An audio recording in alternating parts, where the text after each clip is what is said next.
I'm back. Look at that.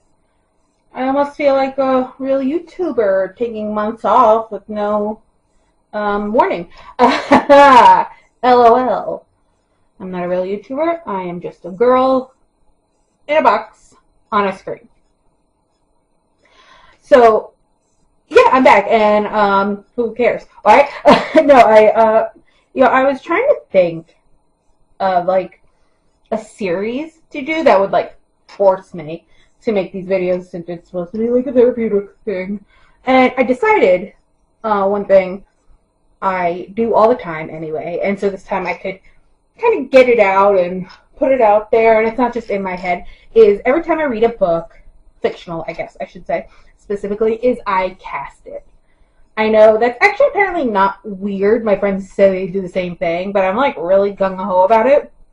Like, I'm one of those psychos that will go on IMDb to like people born in 1990 if I need a 35-year-old, you know, or if I will go people with Mexican parent and Taiwanese parent, like I actors, so I will get very into it. So I decided that I should just come on here and like talk about my casts. Now, included in there, well, I guess not included, it's a completely separate thing, is I recently came into possession almost all of Agatha Christie's books. And I've decided to read them. It was, she seemed like someone I should get to know, Agatha Christie, through her books. Even though what I really want to know is where she went when she went missing for that, 19 days? But, obviously, not going to know that, because she never told anyone, and now she's dead. Sorry, rest in peace. Happy birthday. So I'm going to be reading all of her books, and since I cast books that I read, I will inevitably be casting all of her books. So I thought, why not take the casting, the reading Agatha Christie, and combine them into a series on my little channel here called, I didn't have a name prepared, Agatha Christie fan casting by this guy. Who has 2 thumbs and likes casting Agatha Christie novels? This guy. Maybe that's what I'll call it. Who has 2... Okay, what we're going to do, the opening. Who has 2 thumbs and likes casting Agatha Christie novels?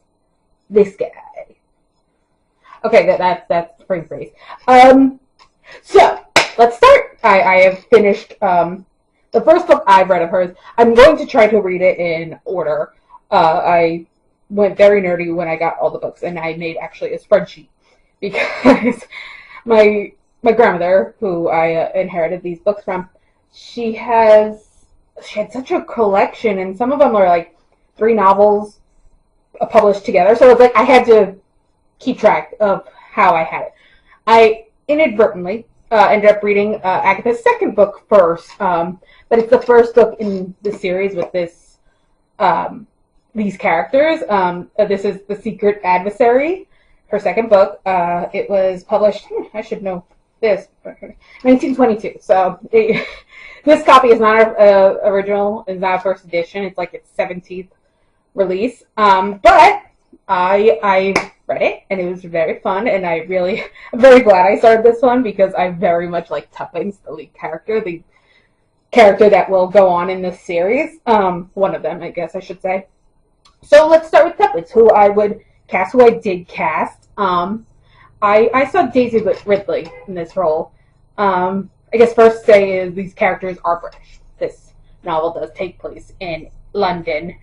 And Tuppence is very fun. She's very free and youthful. And I honestly, Daisy Ridley's smile and her dimples really sold me on the character. Like, I was like, that's who I see Tuppence as. So, that's it. And in contrary, the yin and yang of this book, the 2 lead detectives is Tuppence and then Tommy, her her childhood friend Tommy, who they've joined up to be the young adventurers. I saw George McKay. Now, I've only known him from 2 movies, but he has this very stern face. And to me, that's who Tommy was in compared to Tuppence. So I thought George McKay versus and Daisy Ridley would be a nice combo. For Carter is the statesman, for lack of a better term. He's the one who represents the state, who, unofficially, he hires them unofficially to find this missing person. I see Toby Jones, honestly, because Toby Jones is a British official in my head. He doesn't even always play it, but when I think British official, I think Toby Jones. So, the next character we have is Julius. Julius is the rich American whose cousin has gone missing and hires Tuppence and Tommy to help find her. So he's a younger guy. He's family wealth. He's now just taking over after his dad has passed. And I saw Zac Efron, which, to be fair, I do think it was just Zac Efron in The Greatest Showman that I was seeing, but people are sometimes typecast. And he really isn't, so I'm the one doing it. Because Zac Efron's career is very wide, extensive, but yeah, basically Zac Efron from The Greatest Showman, minus the songs and dancing, and Zendaya. Zendaya. I'm sorry, I don't know why I pronounced her name wrong. Zendaya. Yeah, but that's who I saw as Julius.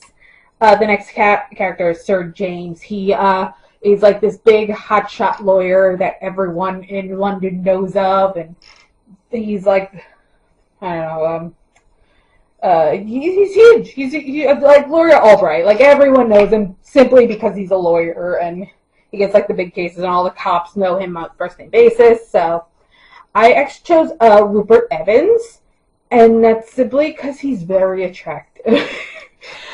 Honestly, yeah, he's very attractive, and I want to see him in more roles. So I thought this guy who's very high society, public, he's in the public, and he's also very, very British. And Rupert Evans is very, very British and should be in more than just the Bridgerton father who died prior to the series. Spoiler alerts, which aren't even spoilers because I think they opened the series saying that their dad died. Anyway, so moving on. Next character I have is Annette. Annette is, she's a maid, a housemaid, a French housemaid who works for the bad guys. She runs the house and tends to their captives. I have Esme Creed Miles. Now, I have only ever seen Esme Creed Miles in Hannah, the TV show. And I thought she was a good fit. Hey, her age. Haha, see? Because she's just, she's not that much younger than Tommy and Tuppence. So, but in Hannah, she was this innocent, but she very much had a dark side, because she was taught basically, survival and violence. That's all she really knew. So, and Annette in the book, you really don't know what side she's on because she does work for the bad guys, but she is also helping the good guys. So you don't really know where to land on her. And I thought Esme was a good choice for that. Also, she seemingly can carry off a lot of good looks just from the series and from like seeing photos of her in real life. And Annette, it can, in the book, does prove to be a master of disguise. So, yeah. And the last character I have, obviously there are more characters in the book, but I tend to only do like the main ones in my head, because then I spin out. If I try to do, like, I read a book last year that was like, there were like maybe 15 lead characters, and I'm like, oh my god, I cannot remember who's who. It's like when I read A Girl on the Train. I wanted to like that book so much, but there were so many characters that I could not keep straight. And this was after the movie was cast, so I like knew who each actor was, because my brain is not that big and basically only knows pop culture references and actors. Anyway, so I do only do the characters who really leave an impact. And this one, Rita, actually, because this character, Rita, is not in it for long. She's a very small role. Like, if it were a movie, it would be a small role. But there's a ripple effect. Her character really does drive the whole thing, throughout. I guess halfway through it, so I shouldn't say the whole thing. The entire end. I'm babbling. But the character is basically this older woman, very prestigious. She's described as like Tuppence, who's, like I said, she's very youthful and outgoing, and this is the only person that has, scared Tuppence at this point. This is, a book about murder and kidnapping and war and everything, and Tuppence is like, oh, this is really the only time I have been, in a person's presence. So the person I thought would be that way is Helen Mirren. And honestly, it's mainly because it's a small role, and Helen Mirren should not have to do big roles anymore. She can, obviously, if she wants to, but she shouldn't, because she doesn't need to. And I would just throw awards at her, because she's Helen goddamn Mirren.